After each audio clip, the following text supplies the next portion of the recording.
Hello everyone, my name is Ivo and welcome to Cooking with the Koyas. Today folks, we are going to make a simple, tasty Italian treat, Zeppole with ricotta. Now you can make Zeppole in many different ways, but this is a real simple and delicious version. And Zeppole of course originated where else but in southern Italy. Okay, so let's get started. Very simple, but very tasty. I have here 1 cup of flour. I'm using 00 flour, which is equivalent to a cake and pastry flour, but you can use all-purpose as well. To that, I'm going to add 1/4 teaspoon of salt, and then we're going to add 2 teaspoons of baking powder. Okay, and then quite simply, we're just going to mix those dry ingredients together. That part is done. Simple. Next simple part, in a separate bowl, I'm going to crack open 2 eggs. So let's get 2 eggs in there. 1 and 2. To that, we are going to add 2 tablespoons of just white sugar. So 2 tablespoons of white sugar. In they go. And now we're going to want 1 teaspoon of vanilla. Real vanilla is preferred over artificial, but artificial will do. I'm using real vanilla. Okay, always aim for the best if you can. Alrighty, so now with this little mixture, we're just going to whisk that together.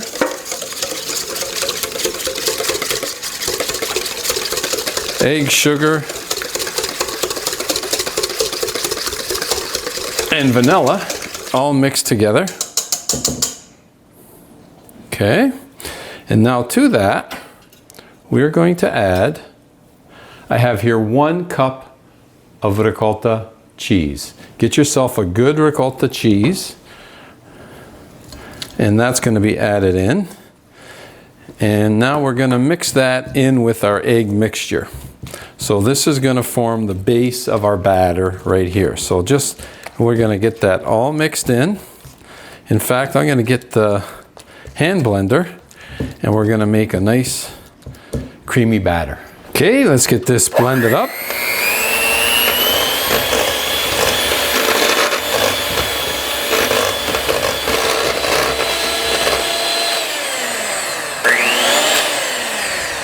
That's looking pretty good right there. So I also used a fresh ricotta from my local Italian deli. So as you can see here, my batter is a little bit thicker. If you use from the grocery store, if you use the ricotta that comes in the plastic tubs, they'll be finer and you'll have a bit of a finer batter, and that's perfectly fine. So to our batter, we're going to add our dry ingredients that we prepared earlier. And then quite simply, we're going to mix this together to finalize our batter. So just give it a good mix. Spatula works great. It's going to start to come together. You know, it's going to be a little dry and crumbly, but as you work it, it's going to form a smoother, firmer, but smoother batter. Okay, so I'm just going to keep mixing. I just want to show you what it looks like so far. Okay, and eventually, you're going to form a nice dough just like that. It all comes together nicely, and now, quite simply, we make our way over to the stove and start frying. Okay, so we got a little pot of oil going here. I like to use, my go-to oil for frying is peanut oil, but otherwise you could use whatever oil you like, all vegetable oil or sunflower oil, whatever you prefer. And right now we're at 280 degrees Fahrenheit. We want to bring this up to about 350, anywhere from 350 to 375. If it's too cool, the oil, your Zeppole will absorb the oil, and we don't want that. We want it to cook, and we want it to cook thoroughly. So let's bring it up to between 350 and 375. Okay, I just did a check and we were at 360. Let's take another check. 363, 364, perfect. So we can start frying, and I'm going to add like 1 spoonful of our Zeppole mixture at a time. That makes just a nice bite size, right? Not too Not too big, not too small. Perfect bite size. And we don't want to overcrowd. Okay. Let's get another one in there though. We can get one more in there. There we go. Let's cook those till they're nice golden all around, golden brown on all sides. Let's see what our temperature did when we added that. Yeah, it dropped a bit, 333. So I'm going to leave it on high. We're going to bring it right back up again. Well, that didn't take long. We're right back up now to, ooh, that's over. Well, it's varying, but we're up there. And let's take a look. That's nice and golden brown. We're going to make a turn. There we go. Beautiful. Let's get the other side cooked. Isn't that looking good? Oh yeah. These are going to be so tasty, folks. Okay, let's get it nice and golden brown on the other side. And just for the heck of it, let's see where we're at. Yeah, 380. So I'm going to drop the temp down just a bit. I don't want it to just cook on the outside. I want it to cook thoroughly. So I think they're looking pretty good. Oh yeah, that's the color you want right there. Okay, let's take them out. And we're going to add some more, folks. And these different shapes, don't worry about the shape if they're perfectly round or not. It makes them more authentic if they're not. So, scoop a little more in. Get that one going. Look at that. Oh, I just love, oh my goodness. I just love making these little Italian tasty treats. Not only do they taste good, but they're quick and easy to make. And they really are a family favorite. How's our oil doing?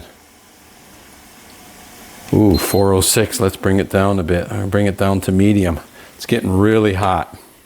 See what happens when it gets too hot. See how quick that cooked?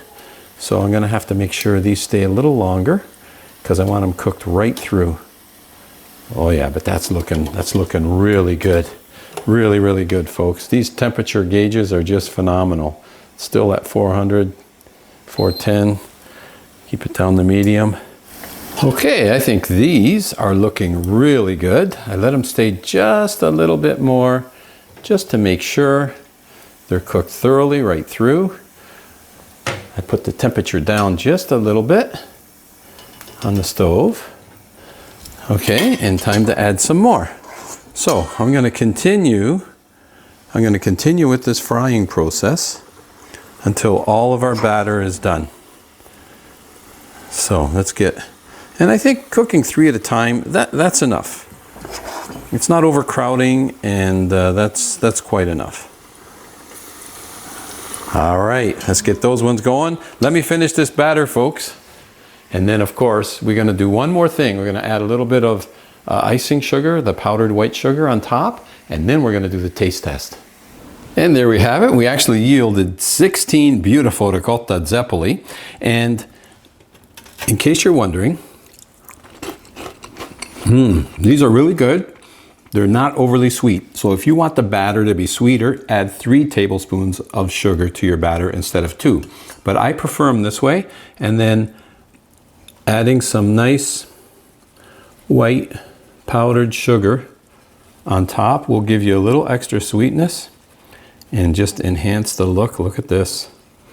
Oh boy, tell you what, a simple Italian treat right there. Okay, that looks pretty good to me. Let's do the taste test. Oh yes, the taste test. Right there, folks. And you know which one I'm going to take, right? The one I did at the very, very end is a little bit bigger because there was a little extra batter. I'm going for the bigger one right here. Let's go for that one. Right there, folks.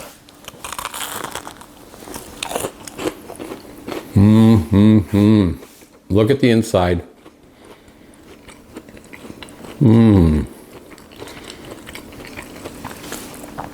That, folks, is cooked right through beautifully. It's got a nice crisp on the outside and a nice beautiful tender on the inside. And as I mentioned, I like mine a little less sweet.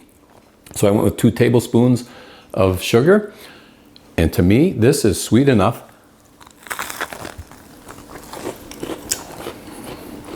Amazing. Still steaming. But with that white powdered sugar on the top. Again, you judge for yourself. Try the 2 tablespoons first. See how you think. If you want it a little sweeter, go for it. But you know what? This here, folks, is a very simple, traditional, Southern Italian treat right there. You make the batter, it comes together real quick. 5, 10 minutes prep to mix, to blend, to frying, and that's it. It's that quick. Makes for a great little dessert if you're having friends or family over, or hey, just treat yourself. Why not? I want to thank you for joining me on today's episode of Cooking with the Koyas. And as always, folks, until next time, buon appetito. Bet you can't eat just one.